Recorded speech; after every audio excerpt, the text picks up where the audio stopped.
Hey everyone, my name's Pupsker, and this is my Teamfight Tactics Beginner's Guide. I'm going to essentially explain concepts and just generally how to play the game from start to finish. So let's get it over with. Starting off, there is a Carousel Round. This is the round when everyone spawns in. It'll have the champions going in a circle. You can really pick whichever champion you want because generally, you want to pick the champions for the items they are carrying because you can very easily just sell them off because they're very useless champions. Because you don't actually know what your endgame composition will be like, so always pick Carousel Round for items unless you very, very desperately need a certain champion later on in the game. Now starting off, you have 3 creep rounds. These are pretty much impossible to lose as long as you buy a unit each round. Essentially, the creep rounds are there for A, a buffer, and B, to drop items.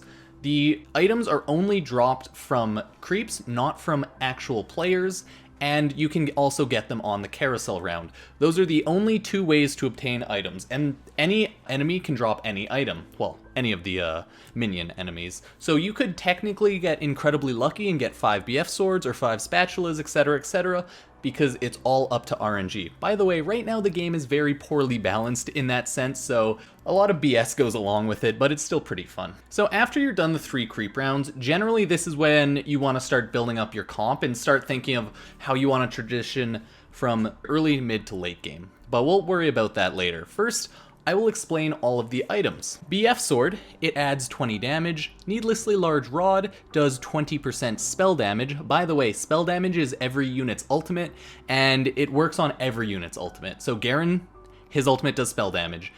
Darius, his ultimate does spell damage. It's pretty much all spell damage, unless for some reason indicated otherwise.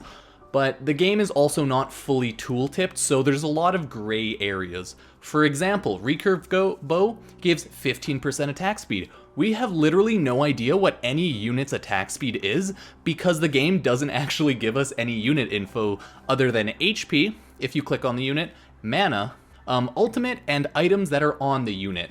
So you don't know what the unit's attack is, you don't know what its attack speed is, you don't know what its armor is, and what even armor does. And you don't really know what its magic resistance is. So yeah, it's kinda messed up in that regard, I would say. Hopefully they add it on later. Next we have Chain Vest, which adds 20 armor. Again, we don't actually know what that means.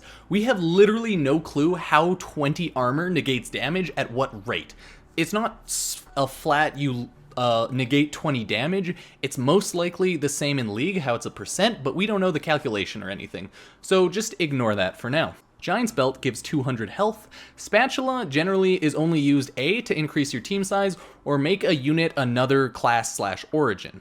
Negatron Cloak give 20 magic resistance. Again, we don't quite know what that means. And Tear of the Goddess gives 20 mana. We do know what that means because every unit has mana. Speaking of mana, when a unit attacks, it increases its mana. Also, when a unit takes damage, it increases its mana. So that makes it so it's easier for tanks to get mana if they're really tanky, and easier for carries to get mana if they can do damage or do it fast. More attack and more attack speed equals more mana. So that is important to note. Now, if you go to blitz.gg, I'll just pop it up right now. That is the website I use for items, origins, and classes. For items, I will explain quickly how they work. You have the base items. So let's say we have a BF sword and a chain vest. The BF sword gives 20 attack damage, the chain vest gives 20 armor.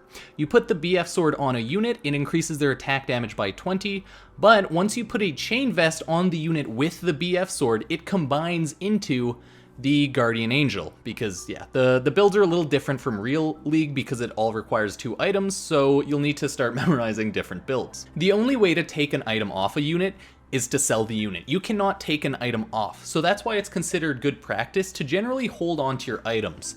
Another good thing you can do, early game you don't quite know what your end game composition is, so you can have a couple units thrown in there that aren't necessarily going to be your end game units, but they're still very strong early game units. And you can build them up just to have some better early game, and then sell them later on when you have your late game carries. But really that's up to your discretion. I'm not really here to explain all of the strategies, just the general basics. So if you look in the bottom left of the screen, that's where all of the items are held when they're not on a unit. You can combine the items for units on your bench and then sell the unit on your bench. But again, there's not really a whole lot of point in doing that because you don't really know what you'll want. Now, we'll go over origins and classes. Origins and classes are essentially the unit bonuses, right?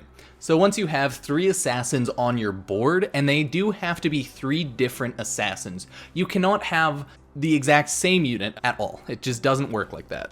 So yeah, the concept's pretty simple. There are a ton of classes and origins, and they all have different synergies. So because some classes will go well with other builds because a unit might synergize well with that class and origin.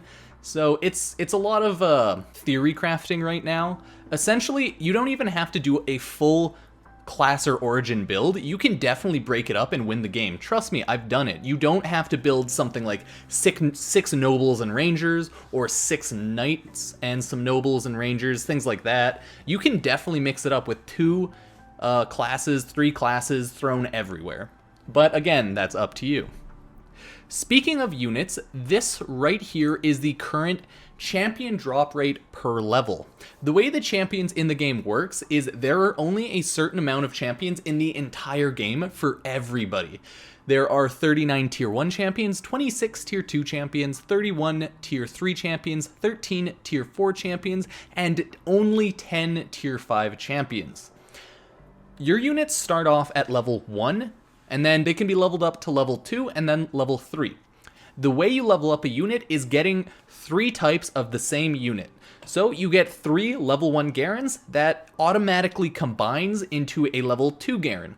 So you get 3 more level 1 Garens, that's another level 2 Garen. 3 more level 1 Garens, that's another level 2 Garen. Oh, you now have 3 level 2 Garens that'll combine into a level 3 Garen.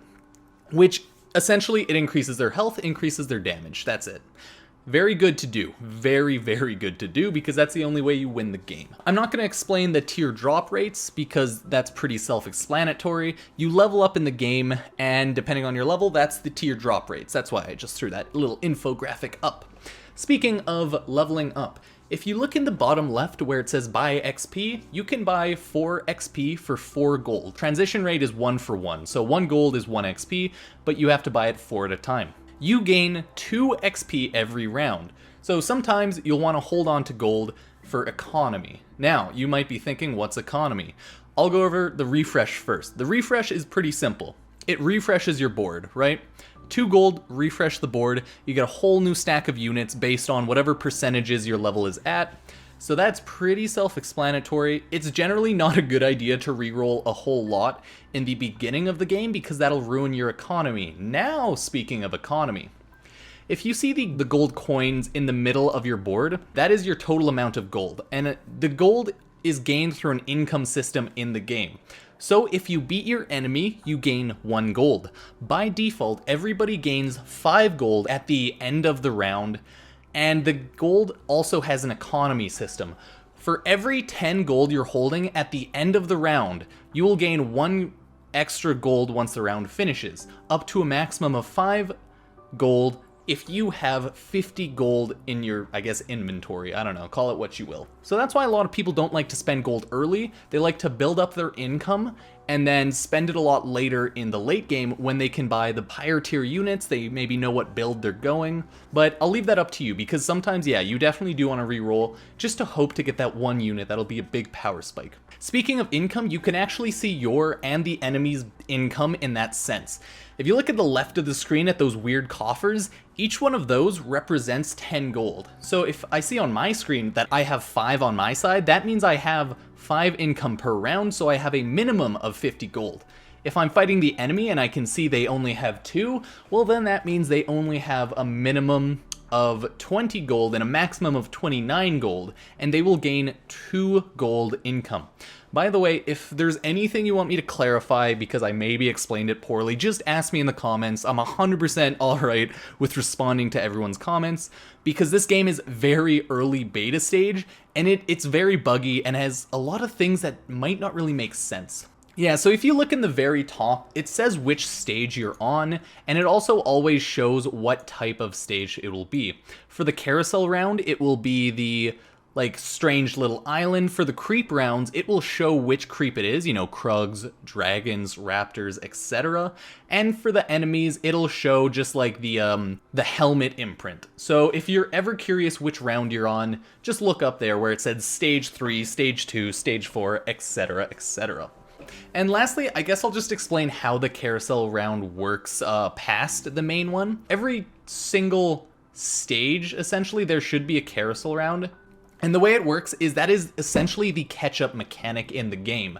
So for the carousel rounds, past the first one, the units will always be spawned in the middle all at once. And then the bottom 2 players will get a pick first, followed by the next bottom 2, followed by the next bottom 2. I don't know why I explained the carousel round last, but I guess I just kind of forgot about that. It's pretty straightforward. It is a basic game. It's an auto chess game. We've all played them, or at least looked around at them if we're playing TFT. So it's all conceptually the exact same. The difference is how they're actually going to come out. Right now, TFT looks very strange, because there's builds that counter other builds. There are certain items where you can have the worst build ever, but as long as you have one unit really well built up, they can win you the entire game. So it definitely has some balancing issues there, like no doubt about it. But we'll have to wait and see. They just added on the reward system into the game, so if you want to play, now's the time to do it. Still no ranked yet, but of course it is in its beta, so we'll have to see. The last thing I wanted to touch on is you can actually look at everyone's board. You can click on their profile picture in the far right, or just, you know, their name, profile, etc. And that'll instantly take you over to their board, so you can see all of the units they have on their bench, all of the units they have on play. You can even see what formation they're building their units in before the fight. So maybe if it's only 2 of you left, 3 of you left, you want to like counter position him later on. But again, that's up to your discretion. There are a lot of small things in this game. I'm not going to tell you any of the hotkeys because there's not much of a point. I think like X is buy XP, refresh maybe is R, but I don't use hotkeys yet.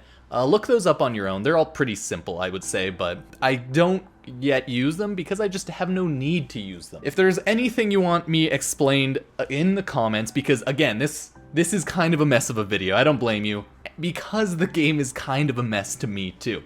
So if there's anything I missed, anything you want me to explain at all, let me know in the comments. Happy to do so, because again, I want people to like this game because I find it very fun. So I just want to help people understand how the game works and what they can really do to start playing the game. Realistically, it doesn't matter. This is a single player type game, so you can spend as much time as you want just messing around in the game, trying out different builds, see what works, see what doesn't. Like, who cares? No teammate's gonna get mad at you, right?